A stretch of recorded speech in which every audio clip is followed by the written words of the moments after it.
Welcome back, CA. This is episode 3, part 1 of the Lit Kit, the informational text and the multiple choice questions. So the first part, we're just going to begin with a reminder about format. This is the reading, and these are the multiple choice questions associated with the reading. Both are found in the question booklet.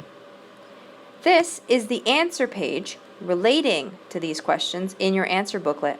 Remember, everything must be on this page in the answer booklet or else nothing will be marked. So if you circle, that's fine, but don't forget to fill them in here in these little bubbles, kind of like a Scantron.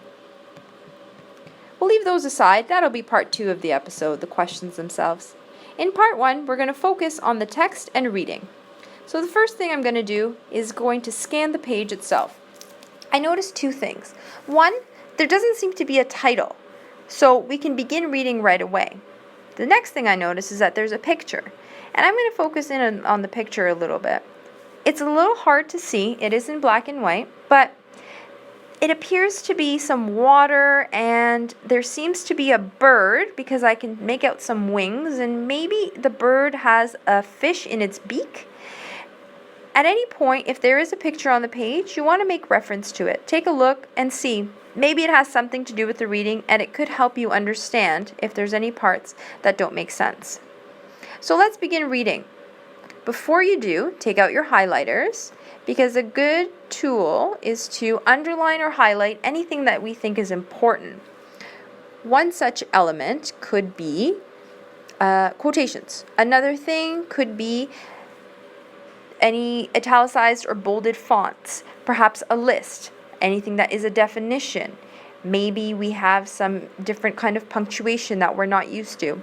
So something that's important is going to come up and we'd like to highlight them. Let's begin reading. Ice sculpting has been called a sport, part sport, part art. Right away in the first sentence, I notice sport is in quotation marks, and then there's a dash, says part sport, part art. This part sport, part art defines what sport means. So that dash is giving me some information. It's important. Next sentence. Like athletes, ice sculptors vie for medals at international competitions. This word vie I'm going to highlight because I don't know what it means. But what I do know is that in English, we typically have a noun and then followed by a verb. So ice sculptors is the noun because they're people.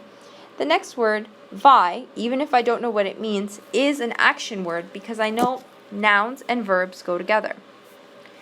The next sentence. Ice carving has been a cultural Olympiad event at the Olympics and Paralympic Arts Festival since the 1988 Calgary Winter Games. Wow, that sentence contains a lot of capitalized letters.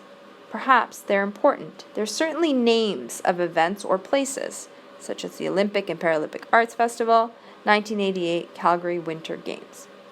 Let's continue. The tools in the ice are heavy, so sculptors need endurance and strength. This is our first quote. It's physically demanding working nonstop under a time constraint, says Dan Rebholz, who has been carving for 22 years. Let's go ahead and highlight the quotation that he gave us, as well as the fact that he's carving for 22 years. That's a fact. It might come up again. He is a veteran of 100 competitions, a 3-time world champion, and a certified judge with the National Ice Carving Association.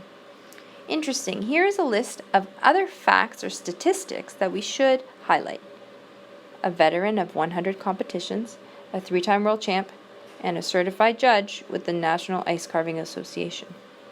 This word veteran seems to trigger something about serving for a long time, something like our veterans in Remembrance Day did. So I'm using prior knowledge to help me make sense of these sentences and words. Let's continue. Most North American ice carvers have art training. Their tools include chainsaws, carving chisels, electrical sanders, and torches, but most important, an imagination. Okay, those are 2 sentences. The first didn't have anything that I deem important, but in the second there was a list of tools. So I'm going to highlight these tools. I know what some words mean, but I don't really know what they all are, and maybe they'll ask me a question about them. I know what a chainsaw is. I remember that from a horror movie. Carving, I know what that means to do. A chisel, I may or may not be familiar with them. Nonetheless, they may come up, so we're going to highlight them. Next sentence. Our favorite word is wow, says Rebholz. Nothing really jumps out at me there, so we'll continue on. It's the word most people say when they see sculptures such as Surfacing Kingfisher by the team of Junichi Nakamura, Japan, and Suguru Kanbayashi, Canada. Okay, there in that sentence there was surfacing kingfisher. That was italicized, so I'm going to highlight that. As well as these names, capitalized, and in brackets or parentheses there's two countries. One is Japan and one is Canada. Continuing on. Although ice sculptures are beautiful and their creation time-consuming, carvers must accept the potential for tragedy and the certainty of impermanence for their masterpieces. Maybe here, potential for tragedy. Tragedy is something sad, and we're talking about ice carving, so maybe they'll explain what they mean in the next sentence. The certainty of impermanence for their masterpieces is something else I'm going to highlight.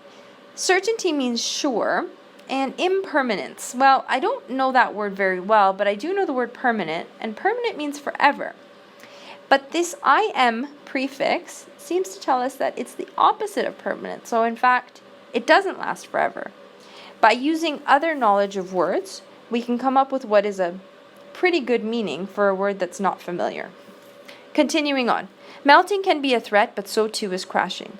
That's that tragedy we were talking about in the previous sentence. Let's highlight that information. Nakamura's team, which included Rebholz, worked almost 20 hours a day for 6 days on the birth of the bluebird, a gigantic sculpture of a reclining woman, her arm reaching up to a bird. Okay. They worked for 20 hours a day for 6 days on, and this is italicized, we'll highlight that, and it explains what it is. A gigantic sculpture of a woman, her arm reaching up to a bird. We have a picture in our mind. It's visual. Almost done. A couple sentences left. Just before the judging, it toppled when its last supporting pillar was cut. A spectacle viewed over 10,000 times on YouTube. Okay, so just before the judging, it toppled. Toppling, toppled, tree, those seem to mean something about falling. So the ice sculpture probably fell. That must be why they talked about tragedy. Last supporting pillar was cut. And there's a dash. A spectacle viewed over 10,000 times on YouTube. Another statistic that we are going to highlight. Sport, art, with its challenge, skill, beauty, and risk, ice carving is both. Ice carving is both must mean that it's both a sport and an art, because those are questions, and now we have an answer. That takes us back to the beginning, where I remember reading that new word they made up, spart. Part sport, part art. That brings us to the end of this reading selection. Please check out part 2 of this episode, where we go through a strategy for how to best answer the multiple choice questions related to this reading selection.